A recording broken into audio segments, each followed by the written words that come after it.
피부에 뭐가 좀 많이 나서 병원에 계속 다녔습니다. 물론 이제 뭐 아직도 완전하게 낫지 않았어요. 그래도 처음 난 것보다는 많이 나았습니다. 그게 한 4월부터 그랬던 것 같아요.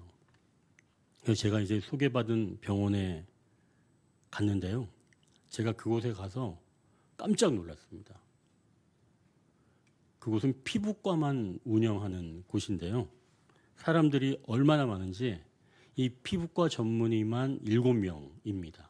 근데 한 사람당 대기하는 사람이 많게는 수십 명 되는 거예요. 제가 알기로는 아마 전국에서 온 사람들이 아닌가 할 정도로 피부과 전문 병원이었습니다. 나중에 이제 다른 사람들한테 너 이 병원 알아? 물어보니까 다 알더라고요. 이게 저만 그동안 몰랐던 거예요. 그래서 이제 생각을 해봤죠. 피부과 하나만 이렇게 잘 치료를 해도 많은 사람이 모이는구나. 제가 그걸 확인하게 되었습니다. 오늘 본문에는 더 놀라운 게 치료되는 게 보여주시는데요. 먼저 첫 번째 단락입니다. 복음이 전해지는 곳에는 전인적인 치유가 일어난다. 먼저 그 주보 가운데를 한번 좀 보시면 바울의 전도 여행 지도가 나오죠. 1차 전도 여행 지도인데요. 이 지난주에는 구브로 섬에서 일어났던 일을 나누었습니다. 가운데 섬 보이시죠? 자, 이제 거기에서 배를 타고 오늘날 터키 내륙으로 들어갔는데요. 버가, 그리고 비시디아 안디옥, 이고니온, 그리고 다시 루스드라에 들어갔을 때 일어난 일입니다. 자, 이 루스드라에서 이 나면서부터 걷지 못하는 한 사람이 바울의 설교를 듣고 있습니다. 바울이 그 사람을 보니까 구원을 받을 만한 믿음이 보였던 거예요. 그래서 바울이 그에게 큰 소리로 내 발로 바로 일어서라 라고 말하니까 나면서부터 걷지 못하던 사람이 벌떡 일어나서 막 걷게 되는 겁니다. 그동안 사용하지 못했던 그런 근육들이 제 기능을 하면서 못 걸었던 자가 일어서고 걷게 된 거죠. 그러니까 눈에 잘 띄는 기적이겠죠. 이런 기적이 일어나면 그야말로 축제일 겁니다.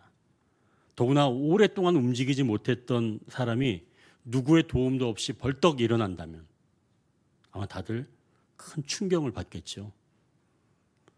또 이렇게 육체적인 어떤 급격한 변화 말고 이 정서적으로 변하는 그런 것도 사실은 놀라운 기적입니다. 예를 들어서 중독에서 해방된다거나 절망에서 소망으로 회복되는 것도 그야말로 기적 중에 기적이죠. 그리고 물질적으로도 갑자기 회복되는 일들이 얼마든지 일어납니다. 물론 이런 회복은 신앙적인 그런 힘 그런 게 아니라 일반 사회에서도 얼마든지 일어나지요. 하지만 믿음으로 인한 구원 그리고 영적인 회복을 통한 전인적인 치유는 기독교 신앙만이 가진 은혜요 귀한 열매인 줄 믿습니다. 그래서 저도 할 수만 있다면 이 바울처럼 설교하면서 성도들의 그 모습을 보고 저분이 뭔가 응답받을 만한 믿음이 있구나 눈여겨 보면서 만약에 그게 보인다면 제가 바로 그 성도를 향해서 큰 소리로 일어나라 라고 말하고 싶어요. 예전에 그랬다는 거죠. 요즘 그런 게 아니라 뭔가 가시적으로 눈에 나타나는 현상이 있으면 성도들의 마음이 움직이면서 이 교회가 더 활발해지지 않을까 이렇게 생각하던 때가 있었습니다. 저도 예전에 사실은 그런 때가 있었습니다. 사람들은 뭔가 상황이 달라지면 갑자기 변하게 되면 그때는 내가 믿겠다고 말합니다. 그런데 정말 실제 상황이 달라졌는데 말처럼 그렇게 믿음을 가질까요? 그렇지 않더라고요. 그때 가서는 나중에 믿겠다고 말합니다. 그러니까 결국 기적은 믿음으로 가는 길을 보여주는 화살표이지 그 기적이 믿음의 길은 아닌 것 같습니다. 자, 그러나 여러분, 복음이 전해지는 곳에는 분명히 전인적인 치유가 일어납니다. 즉, 육체와 마음이 치유되고 영이 구원받는 일이 일어납니다. 복음은 예수님께서 우리 죄를 지시고 십자가에서 대신 죽으셨다는 사실을 말합니다. 그걸 받아들인다는 것은 더 이상 죄의 짐이 우리를 짓누르지 못한다는 것을 받아들이는 겁니다. 내가 스스로 합당한 사람이 되어서 나를 받아주시는 것이 아니라 주님이 우리의 모든 죄를 용서해 주셨기에 우리가 그 공로로 합당한 사람이 되었습니다. 이게 바로 복음입니다. 이 복음을 내가 받아들일 때 육체와 마음이 회복되고 영혼이 진정으로 쉼을 얻는다는 거죠. 여러분, 다시 한번 예수 그리스도를 내 마음의 구주로 모시기를 소망합니다. 여러분은 예수님이 핏값으로 사신 바로 그런 분들입니다. 여러분이 여전히 육체의 욕망에 사로잡혀서 지은 죄가 있어도 여러분과 예수님과의 관계는 변하지 않습니다. 나의 이 죄가 너무 크다고 느껴지지만 예수님이 흘리신 그 보혈은 그 모든 죄를 사하십니다. 죄책감에 시달릴지는 모르겠지만 여러분이 이곳에 나오셔서 머리를 숙이시고 기도하고 또 예배하려고 하는 그 의지, 그리고 죄를 미워하는 그 마음이 곧 악에 대해 맞서게 하시는 성령님의 인도하심인 줄 믿으시길 바랍니다. 그러한 성령님의 인도하심이 여러분 가운데 계속 있다는 것 자체가 벌써 여러분은 예수님의 사람들임을 보여준다는 것이지요. 그러니 여러분 잊지 마십시오. 내가 어떤 사람인지 알게 될 때 우리에게는 전에 없던 평강이 찾아옵니다. 그 평강은 누구로부터 나오는 것이 아니라 주님이 여러분과 함께 하시기에 주님의 임재로부터 나오는 것입니다. 그 임재가 느껴지고 만져질 때 우리가 가진 여러 육체의 질병과 마음의 병이 떠나가는 줄 믿습니다. 우리가 기도하면서 또는 하나님의 은혜로 이러한 치유를 경험한다면 하나님께 감사하고 내게 주어진 삶을 더 기쁘게 살아내겠지요. 자, 오늘 본문에 나온 사람들은 이방인들입니다. 이 루스드라에는 유대인 회당도 없었던 것 같아요. 흩어진 유대인들이 살던 동네가 아니었습니다. 그러니까 순수하게 이방인들이 많았던 지역입니다. 그래서 이곳은 농경, 목축의 내륙 공동체였고 헬레니즘과 토착 신앙이 혼합된 그런 문화권이었죠. 이 지역에서 지금 바나바와 또 바울이 설교하면서 치유의 역사가 일어난 겁니다. 사실 이와 유사한 사건이 사도행전 3장에 나오는데요.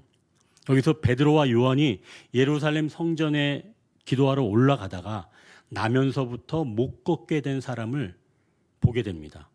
그러자 베드로가 그 사람을 주목하여 보았고 그 사람은 또 베드로와 요한을 보면서 혹시 무엇이라도 얻을까 하여 서로 바라보게 되었지요. 그러자 베드로가 그 사람에게 이렇게 말합니다. 은과 금은 내게 없거니와 내게 있는 것을 내게 주노니 나사렛 예수 그리스도의 이름으로 일어나 걸으라. 여러분 기억나시죠? 그리고 오른손을 잡아 일으키니까 발과 발목이 곧 힘을 얻고 그들과 함께 성전으로 들어가면서 걷기도 하고 뛰기도 하며 하나님을 찬송하는 기적이 일어났습니다. 오늘 본문과 사실은 거의 유사합니다. 그럼 오늘 본문을 이곳에 기록한 이유는 도대체 뭘까요? 그냥 일어난 일이니까 적어두었을까요? 바나바와 바울도 예수님이 하나님의 아들이시다라는 것을 증거하고 다녔기에 여기서 베드로와 요한과 비교해서 똑같은 일을 하고 있다는 것을 보여주는 겁니다. 그러니까 바나바와 바울도 사도다. 똑같은 일을 하고 있다. 그걸 보여주기 위함이라는 거죠. 즉 성령의 역사는 예루살렘이나 이방 지역에서 사도들을 통해 동일하게 일하신다는 것을 보여주는 겁니다.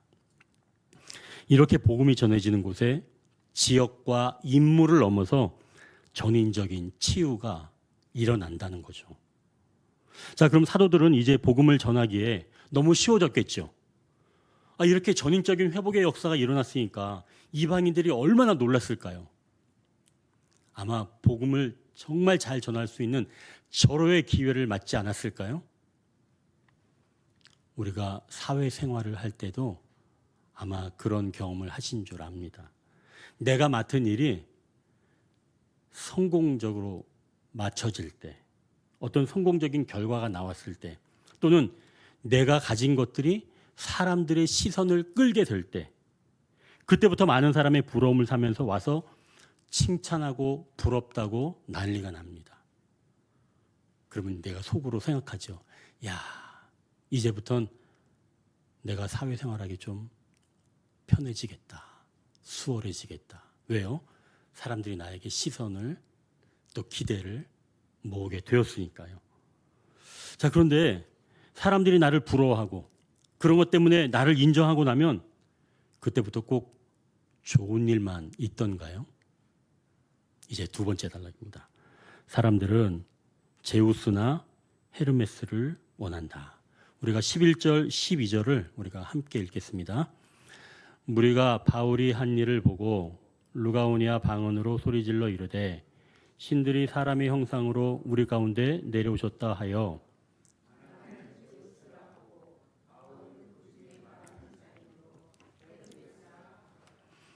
지금 루스드라 사람들이 바울이 한 일을 주목했다고 말씀합니다. 뭘 주목했다고요? 바울이 한 일입니다. 이들이 얼마나 놀랐는지 지금 루가오니아 방언으로 말했다는 거예요. 여러분, 우리도 왜 놀라면 자기 고향 말이 나오잖아요. 그죠? 뭐 경상도 푸는 경상도 말이 나오기도 하고, 전라도 푸는 뭐 전라도 말이, 너무 놀라고 그럴 때 고향 말이 나오기도 하죠. 근데 지금 이들이 말하길 바나바는 제우스라 하고 바울은 헤르메스라 이렇게 했다고 하는 겁니다. 이 제우스는 그리스 신화에 나오는 최고의 신입니다. 도시와 공동체의 수호자로 숭배하는 대상이죠. 또 헤르메스는 신들과 인간의 매개자입니다. 그러니까 소통하는 신입니다. 이들은 왜 이렇게 바나바와 바울을 제우스와 또 헤르메스라고 했을까요? 이 두 사람이 보여준 기적을 보고 그 힘의 원천을 찾으려고 했던 겁니다. 바나바는 연장자이고 지위가 높은 자로 보았기 때문에 바나바를 보고 제우스라고 했고, 또 바울이 주로 말하는 사람이었기 때문에 그를 헤르메스로 보았던 거죠. 이것은 루스드라 사람들이 곧 힘의 원천을 찾아서 그걸 숭배하고 그걸 얻으려는 마음이 있었던 겁니다. 요한복음 6장 1절에서 15절 보면 예수님께서 한 아이가 내어놓은 그 보리떡 5개와 물고기 2마리를 축사하시고 많은 사람에게 나눠주실 때 그들이 원하는 대로 주셨고 12바구니가 남았다는 기사가 나옵니다. 우리는 이걸 오병이어 사건이라고 알고 있죠. 사람들이 그래서 예수님의 그런 모습을 보고 이 사람은 바로 세상에 오실 바로 그 선지자다 라고 하면서 예수님을 억지로 붙잡아 왕으로 삼으려고 했습니다. 이때 예수님은 그들을 물리치시고 다시 혼자 산으로 떠나셨습니다. 예수님은 왜 이 사람들의 요구를 들어주지 않았을까요? 그냥 받아들이고 그래 내가 너희들의 왕으로 있겠다. 그리고 나를 믿어라. 이렇게 하는 게 더 좋지 않았을까요? 하지만 아닙니다. 그들이 원했던 건 없어질 떡을 원한 것이지 예수님을 원한 건 아니었다는 거예요.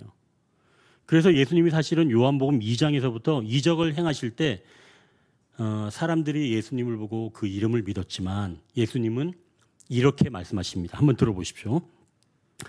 6월절에 예수께서 예루살렘에 계시니 많은 사람이 그의 행하시는 표적을 보고 그의 이름을 믿었으나 예수는 그의 몸을 그들에게 의탁하지 아니하셨으니 이는 친히 모든 사람을 아심이요 또 사람에 대하여 누구의 증언도 받으실 필요가 없었으니 이는 그가 친히 사람의 속에 있는 것을 아셨음이니라. 예수님은 사람들을 믿지 않으셨습니다.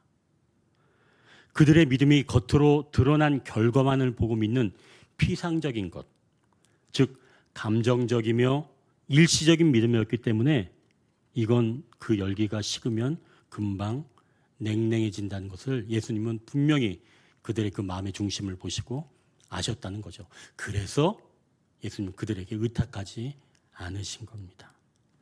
만약 자식이 유명한 대학에 진학하거나 대기업에 들어가면 이 부모에게 다가와서 친하게 지내자고 하는 사람들이 있습니다. 그러곤 자식을 그렇게 키운 비결이 뭐냐? 그걸 물어보는 거예요. 그런데 그 아이보다 더 뛰어난 자식을 둔 부모가 나타나면 그때는 나를 주목했던 그 사람은 다시 온 사람과 새로 온 사람과 더 친밀해져서 이 원래 친했던 사람과 관계가 소원해지는 그런 경우가 있죠. 어떤 성취가 목적이 되면 또 다른 성취가 나타나면 이전 것을 잊거나 경멸하게 되는 겁니다. 그게 인간이죠. 그래서 예수님은 표적을 보고 믿는 자들에게 의탁하지 않으신다고 말씀하셨습니다. 오늘 본문에 나오는 루스드라 사람들이 바나바와 바울에게 이렇게 다가오자 그럼 바나바와 바울은 어떻게 했는지 한번 보십시오. 이제 세 번째 단락입니다. 사람들의 거절에도 사랑은 멈추지 않는다. 우리가 14절, 15절을 우리가 같이 읽겠습니다. 두 사도 바나바와 바울이 듣고 옷을 찢고 무리 가운데 뛰어 들어가서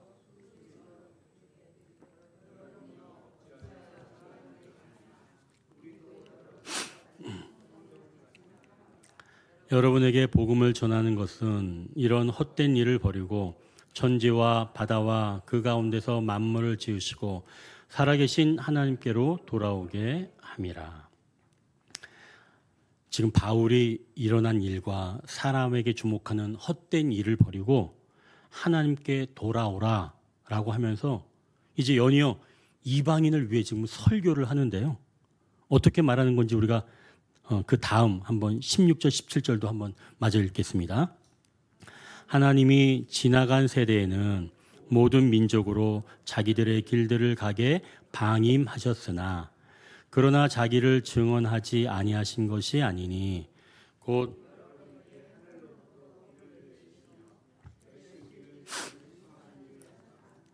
음식과 기쁨으로 여러분의 마음에 만족하게 하셨느니라 하고. 얼마나 주옥 같은 말씀이에요.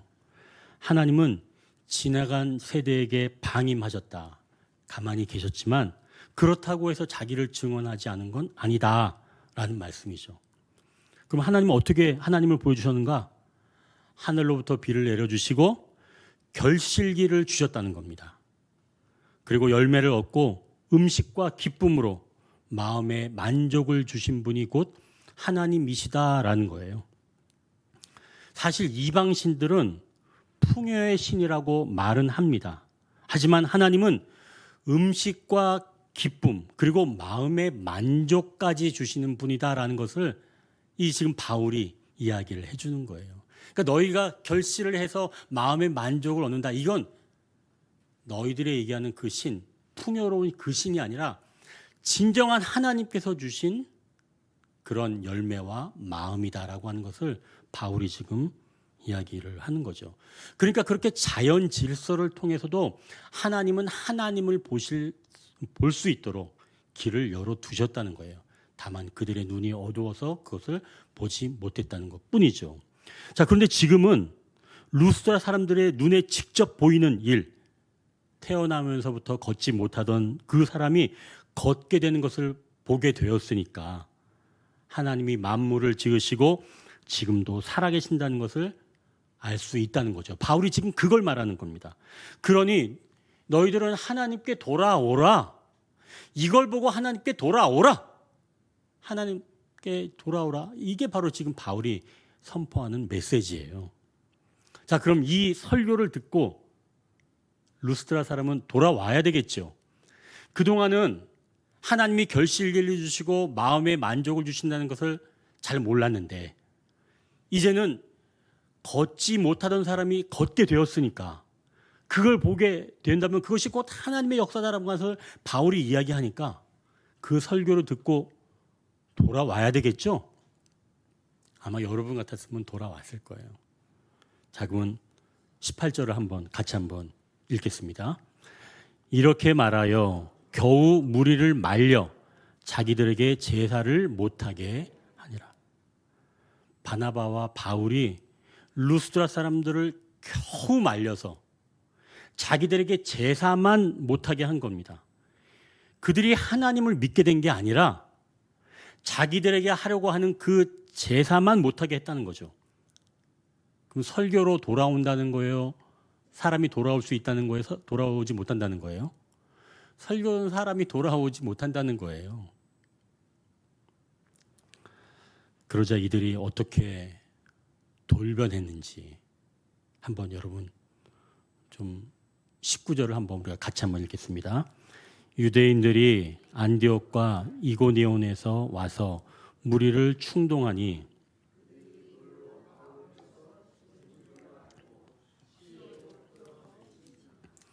지금 바나바와 바울 일행을 잡으려고 유대인들이 루스드라에까지 쫓아와서 사람들을 충동시키고 루스드라 사람들과 함께 했는지 아니면 유대인들만 했는지 정확하게 알 수는 없지만 분명한 건 그들이 바울을 돌로 쳐서 죽은 줄 알고 시외에 버렸다는 겁니다. 아니, 조금 전까지만 해도 바울을 뭐라고 얘기했어요? 이 사람들이 헤르메스다. 헤르메스라고 이야기했던, 신이라고 이야기했던 사람들이에요. 그렇게 막 추앙하던 사람들입니다. 그런데 지금 유대인들이 와서 충동하니까 이들이 어떻게 돌변한 거예요? 돌로 쳐서 버려버린 겁니다.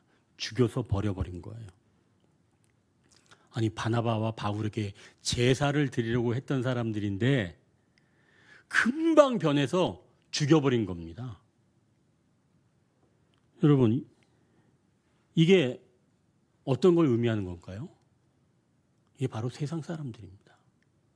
이게 세상 사람들의 실체예요. 언제는 간쓸게 다 내어줄 것처럼 그렇게 말했는데 어느새 이빨을 드러내고 물어뜯으려고 하는 그런 이리처럼 달려드는 바로 그런 것이 육신에 속한 자, 세상 사람들입니다. 자기들의 마음, 그 유형함이 계속 기대에 미치지 못하게 될 때 바로 본색을 드러내는 게 곧 세상 사람입니다. 여러분, 이게 실체예요. 내가 잘하고 내가 좋은 걸 주면 나를 좋아해 주겠지. 내가 뭔가 필요한 사람이고 내가 도움이 될 만하면 나에게 잘해주고 나와 친하게 지내고 나도 의지할 뭐가 생기겠지? 여러분 혹시 그렇게 생각하나요? 여러분 그렇지 않습니다. 세상에 그런 게 없어요. 다윗의 아들 암논이라고 있습니다. 이 다윗의 아들 암논이 그의 이복 동생 다말을 엄청 좋아했어요. 너무 예뻐서. 하지만 이복 동생이니까 어쩔 수 없었죠. 그래서 그 울화로 병이 들었습니다.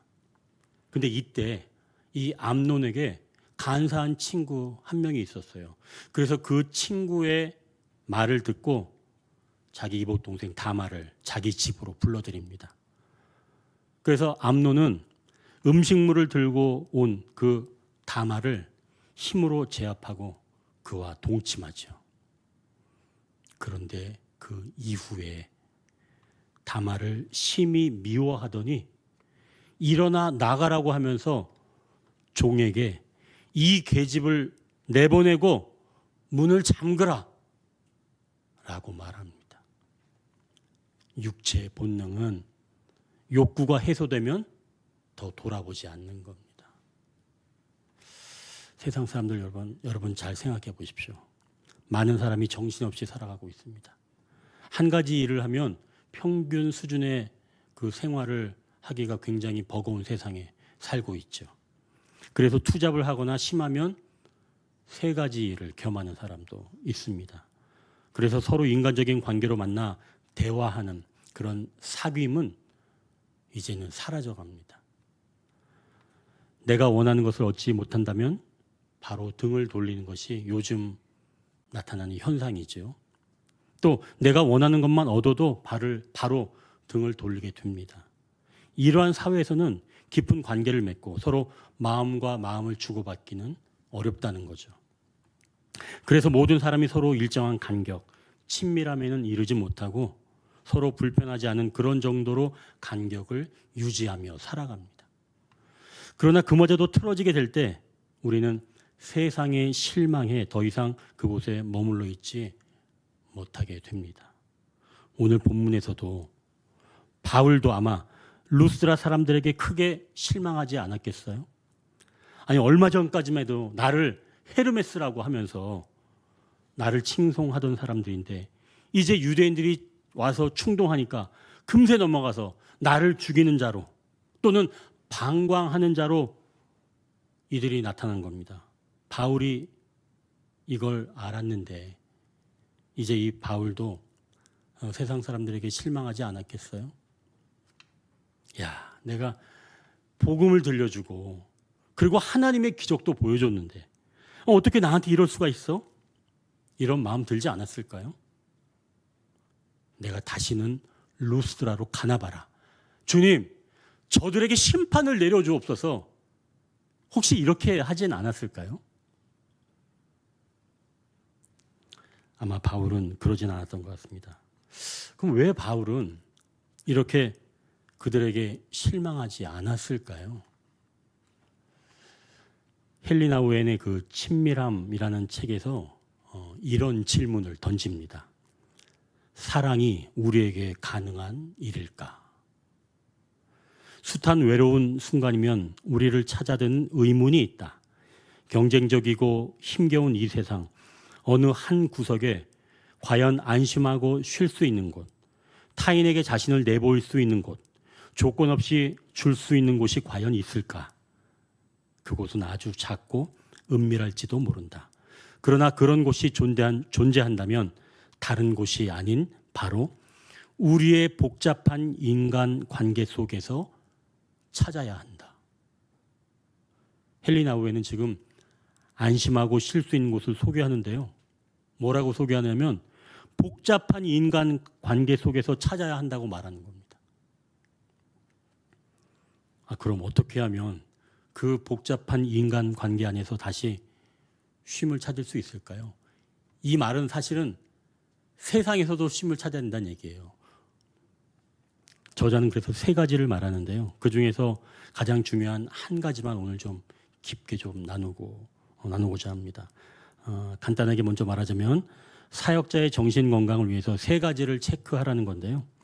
먼저는 건강한 시간이고 둘째는 건강한 공간 개념입니다. 그리고 세 번째는 건강한 자기 이해인데요. 앞에서 말한 그 두 가지는 간단하게 말하고 맨 마지막 건강한 자기 이해에 대해서만 조금 더 깊이 좀 말씀을 드린다면, 자, 먼저 건강한 시간 사용에서는 일하는 시간과 쉬는 시간의 구별을 말하는 겁니다. 모호하게 쉬거나 일하지 않고 정확하게 쉴 때 쉬고 일할 때 일하라는 겁니다. 일과 쉼의 구분이 모호해지거나 밤과 낮, 의무와 취미의 구분이 흐려질 때 삶의 리듬은 방향이 잃게 된다는 거죠. 그리고 두 번째 건강한 공간 개념도 이 정신 건강에 굉장히 중요한데요. 권위와 책임이 다른 여러 현실이 있어야 한다고 말합니다. 그러니까 직장과 가정 그리고 취미 등 모두 인생에 다른 현실이 있으며 그에 따른 권위와 책임도 각기 다를 때 일상생활의 많은 짐과 압박을 예방하고 보상하고 해소할 수 있다고 말하고 있습니다. 그러니까 좀 경계가 없는 직장인 것 같고 집인 것 같고 이런 게 아니라 정확하게 구분되는 공간의 개념이 필요하다는 거겠죠. 이제 마지막으로 이제 정말 중요한 이 부분에 대한 건데요. 건강한 자기 이해입니다. 이 정신과 중증 상담에서는 의사 질문에 좀 당황스러운 질문을 할 때가 있습니다. 보통 환자들에게는 일반이라고 표현하면 그렇지만 보통으로는 환자들에게 이야기할 때 무엇이 문제입니까? 또는 어디가 불편하십니까? 라고 묻지만 때로는 지금이 몇 시인지 말해보세요. 지금 여기는 어디죠? 같이 온 분은 누구시죠? 이런 걸 물을 때가 있습니다. 이건 환자가 자신이 처한 시간과 장소, 자신의 정체를 정확하게 알고 있는지 확인하기 위해서인 거죠. 즉, 자신에 대한 올바른 현실 인식이야말로 인간 정신의 기본이기 때문입니다. 이러한 건강한 삶을 위해서 이 두 가지가 반드시 필요하다고 이 헬리나 웨이는 지금 이야기를 하는데요. 첫 번째, 도전하는 세상의 얼굴을 피해 숨을 수 있는 나만의 내적 프라이버시가 반드시 필요하다는 겁니다. 둘째로는 세상에서 관계의 위계를 형성해야 한다고 말하는 겁니다. 자, 먼저 이제 이 두 번째 것을 본다면 세상에서 관계의 위계를 형성하는 것인데요. 이건 내 삶의 가장 가까운 반경에 가장 친한 사람을 둔다는 겁니다.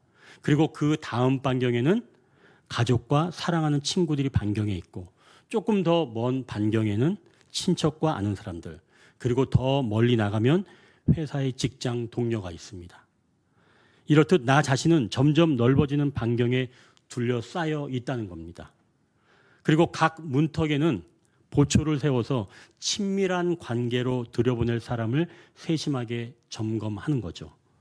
내 친척과 아는 사람에게는 말은 못해도 가족과 친구들에게는 말하는 내용도 있습니다. 또 가족과 친구에게 말은 못해도 내 내면의 어둠을 말하는 진정한 사람은 있어야 한다는 것이죠. 그러니까 각 층의 위계가 나한테 구분이 져져 있어야 한다는 거예요.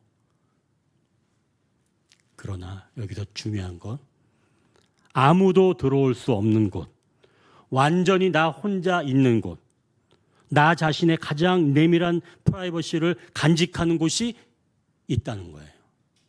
그곳이 바로 하나님을 만날 수 있는 곳이라는 겁니다. 인간이 세상의 얼굴을 피해서 숨을 수 있는 것이야말로 모든 공동체의 기본이라는 겁니다. 하나님을 만날 수 있는 공간이 없을 때는 모든 공동체의 형성을 못한다는 거예요. 그래서 이 프라이버시가 없는 사람은 공동체 일원이 될 수가 없다는 거죠. 바깥 사람 아무에게나 속을 내보이기 때문에 따로 가까운 사람들에게만 보여줄 부분이 없다면 늘 다른 사람과 함께 있지 않으면 견디지 못하게 된다는 겁니다. 그럴 때 위기가 찾아온다는 거예요. 바울은 세상 사람에게 버림받고 죽음의 문턱까지 갔는데요. 그가 살아날 수 있을까요? 오늘 본문은 아니지만 20절을 한번 보십시오. 우리 20절 한번 같이 한번 읽겠습니다. 제자들이 둘러섰을 때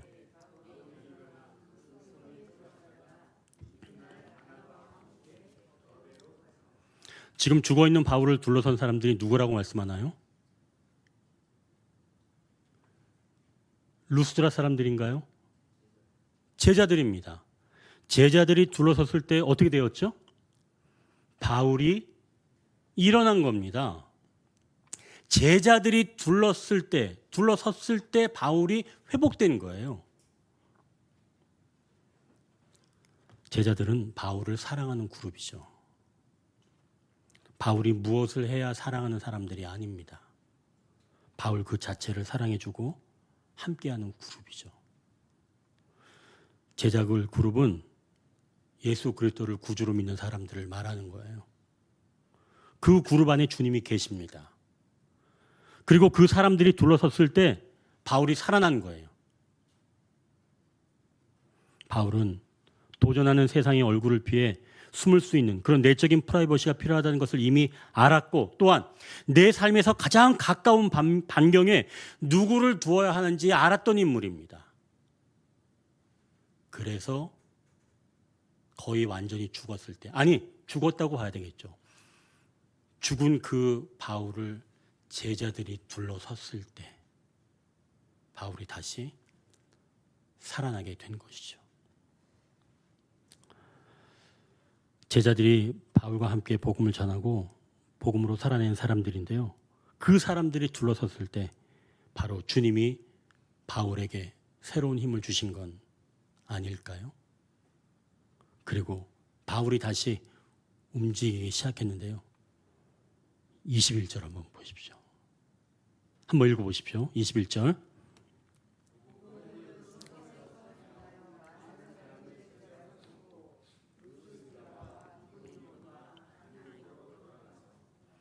지금 바울이 어디로 들어갔다는 거예요? 루스드라로 또 들어갔습니다. 우리 같으면 루스드라 또 갔겠어요? 나를 죽였던 곳인데, 자기를 죽인 사람들이 있는 곳인데 지금 바울은 또 글로 들어간 거예요. 바울은 자기를 사랑하는 사람들의 그 지지를 힘입어 다시 복잡한 인간관계가 얽힌 루스드라로 찾아간 겁니다. 예수님은 마지막 십자가에서 죽으실 때 제자들 그룹이 함께 하지 않았습니다. 제자들은 다 떠나고 없었죠. 모두 자기가 살려고 도망친 뒤였습니다. 그리고 예수님은 십자가에서 숨지셨죠. 보통 인간이라면 아마 세상에 실망해서 다시 오시지 않으셨을 텐데, 예수님은 부활하시고도 그 제자들을 다시 찾으러 오셨습니다. 그리고 제자들에게 가장 가까이 계시는 성령님을 주시면서 세상으로 그들을 다시 파송하신 거죠. 예수님은 어떻게 그렇게 다 외면했던 사람들에게 다시 오셨을까요? 예수님은 하나님과 깊은 교제를 하고 계셨습니다. 어떤 상황에서도 이 교제의 끈을 놓지 않으셨죠. 마지막까지 아버지 하나님께 모든 것을 의탁하셨습니다. 세상의 얼굴을 피해 아버지 하나님과 함께 깊이 함께 하셨기에 우리 모든 공동체를 다시 새롭게 하시고 지금도 함께 하십니다. 혹시 우리 성도님들 중에서 세상에 실망한 분이 계십니까? 다시는 내가 그 사람들과 만나지 않고 그냥 집에만 있기로 하셨나요? 도전하는 세상의 얼굴을 피해 숨을 수 있는 나만의 내적 프라이버시, 바로 하나님이 필요하다는 것을 꼭 기억하십시오. 주님과만 깊이 만나는 그 시간, 공간이, 그리고 자기 이해가 반드시 필요합니다. 이게 없으면 공동체의 일원이 될 수가 없다는 거예요. 또한 내 삶의 가장 가까운 반경에 주님과 교제하는 가장 친한 사람의 그룹을 형성하십시오. 교회 공동체가 바로 그러한 그룹입니다. 서툴고 온전하지는 못하지만 주님이 함께 하시며 주님께서 이끄시는 공동체임을 기억하고 그룹을 형성하십시오. 그리고 다시 세상을 바라보는 겁니다. 우리가 다시 나아가야 할 곳입니다. 사람들의 거절에도 사랑이 멈추지 않는 것은 바로 그곳에 주님이 계시기 때문입니다. 기도하겠습니다.